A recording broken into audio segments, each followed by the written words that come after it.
जय श्री कृष्ण।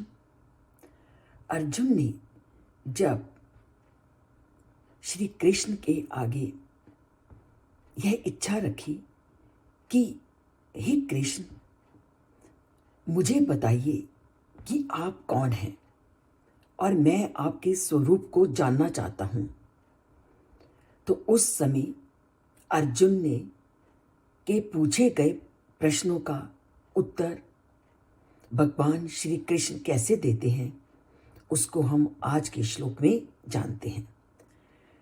तो अर्जुन के प्रश्न का उत्तर देते हुए श्री कृष्ण कहते हैं, कालो अस्मि लोकक्षय कृत प्रवृद्धो लोकान समाहर्तुम इहि प्रवृत्तः हृते अपि त्वाम न भविष्यन्ति सर्वे ये अवस्थिता प्रत्यनीक्षु योधः। अब वो क्या कहते हैं कि हे अर्जुन, मैं लोगों के विनाश के लिए लोकक्षय प्रवृद्धो, कि मैं लोगों के विनाश का मूल कारण हूं, जो जगत का संहार करने के लिए मैं यहां आया हूं। और सबसे बड़ी बात वो कहते हैं कि ये युद्ध के मोर्चों पर जो लोग खड़े हैं, इन सब का नाश हो जाएगा।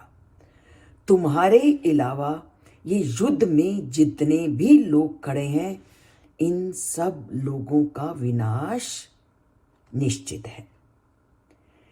तो अर्जुन के द्वारा पूछे गए प्रश्न का सबसे पहले श्री कृष्ण यही उत्तर देते हैं कि मैं ही इस सृष्टि का मूल कारण हूं और मैं आज जो यहां आया हूं, मैं इन सब लोगों के विनाश का कारण हूं। मैं महाकाल हूं, मैं जगत का संहार करने वाला हूं। तुम्हारे युद्ध में भाग लेने के बिना भी युद्ध में की व्यूह रचना में खड़े सारे विरोधियों का नाश निश्चित है। तो हर व्यक्ति जब संसार में आता है तो उसका नाश निश्चित है। कोई किसी का कारण नहीं बनता किसी के नाश का। ये सब उसके जन्म के समय ही निर्धारित हो जाता है कि व्यक्ति ने कैसे व्यक्ति का अंत होना है। तो इनके अंत इसी रूप में होना था और मैं इनके काल हूं। तो श्लोक में प्रयुक्त जो काल शब्द है, ये बहुत महत्वपूर्ण है। सृष्टि की जितनी भी घटनाएं हैं वो काल के गर्भ में समा जाती हैं। काल सभी जीवों की गणना और उसको नियंत्रित करता है। वह यह निश्चित करता है कि कब किस जीव का अंत होना है।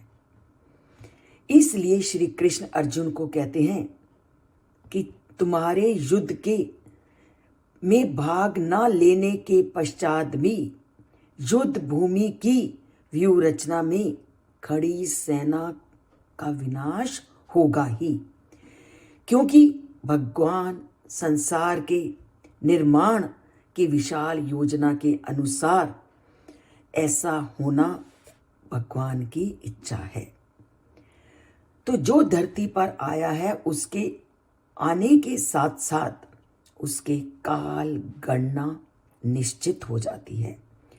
तो काल में कभी कोई किसी का कारण नहीं बनता। व्यक्ति के किए कर्मों के अनुसार उसका काल भी निर्धारित होता है। तो व्यक्ति का अंत कैसे होना है, व्यक्ति का अंत सुखमय होना है, दुखमय होना है, किस परिस्थिति में होना है, इसका आधार भी व्यक्ति के द्वारा कृत कर्म है। और ऐसा हम संसार में देखते भी हैं। संसार में कुछ लोग मिनटों में संसार में उनकी सांसें समाप्त हो जाती हैं। कुछ दिन बिस्तर पर पड़े पड़े हो जाते हैं, तब उनकी सांसें निकलती हैं। कुछ महीनों बिस्तर पर पड़े रहते हैं तो कुछ सालों बिस्तर पर पड़े रहते हैं। इन सब के पीछे हाथ है व्यक्ति के अपने किए कर्मों का। तो व्यक्ति का जो अंत है, उस अंत का निर्धारण भी व्यक्ति के द्वारा किए गए कर्म ही है। तो व्यक्ति का अंत भी अच्छा हो, तो इसके लिए भी भगवान का ध्यान करना बहुत जरूरी है। तो यही इस श्लोक का संदेश है। नाश सभी का निश्चित है, फिर क्यों चिंतित होते हो। तू चाहे न मार इन्हें, मरना तो इनका निश्चित है। नाश जो आया है उसका निश्चित है। तो नाश भी हमारा अच्छा हो, इसके लिए उस प्रभु का स्मरण जरूरी है। और प्रभु का स्मरण, प्रभु को जानना, प्रभु को समझना, गीता के रहस्य को जानना है। और गीता के रहस्य को जानना है तो प्रतिदिन एक श्लोक तो सुनना है। उसके लिए इस चैनल से जुड़ते हैं और इसको सब्सक्राइब नहीं किया, सब्सक्राइब करते हैं और जय श्री कृष्ण लिखकर उस भक्ति भावना को अपने में लाने का प्रयत्न करते हैं।